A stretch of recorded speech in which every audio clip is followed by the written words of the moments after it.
ये प्रश्न है। कल मैंने गोमूत्र का महत्व बताया था ना, तो मनुष्य के मूत्र का महत्व क्या? मनुष्य का मूत्र भी औषधि के रूप में काम आता है, और भागवत चिकित्सा में उसके लिए 2 सूत्र हैं।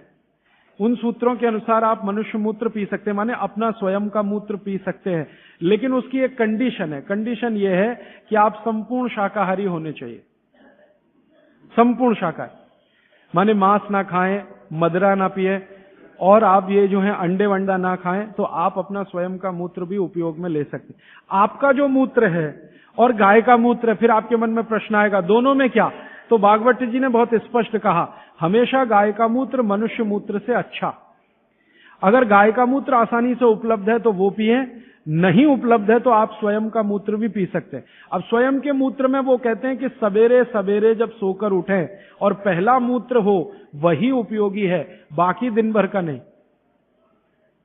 उठें और पहला मूत्र, और पहले मूत्र को भी कलेक्ट करने की विधि उन्होंने बताई है। वो विधि क्या है कि आप मूत्र ने करना शुरू करें तो पहला थोड़ा छोड़ें, शुरू का 2, 4, 5 मिलीलीटर 10 मिलीलीटर तक छोड़ें, और अंत का बिल्कुल छोड़ें, बीच वाला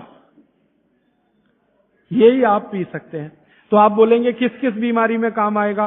कम से कम आपका स्वयं मूत्र 100 से 103 बीमारियों में काम आएगा। वात की बीमारियां और कफ की बीमारियों में बहुत काम आएगा, पित्त की बीमारियों में भी काम आता, थोड़ा कम आएगा। और उसके साथ आयुर्वेद की कुछ औषधियों का अगर कॉम्बिनेशन करें तो वो बहुत ही अच्छा है। अभी इतना ही कहता हूं, अगर विस्तार से सुनना हो तो फिर कोई एक्स्ट्रा सेशन हम करें तो अच्छा होगा। क्या? ये प्रश्न है। कल मैंने गोमूत्र का महत्व। अगर आपको हमारा वीडियो अच्छा लगा तो लाइक कीजिए, शेयर कीजिए एवं आगे ऐसे ही जानकारी वीडियो के लिए सब्सक्राइब कीजिए हमारा चैनल स्वदेशी चिकित्सा।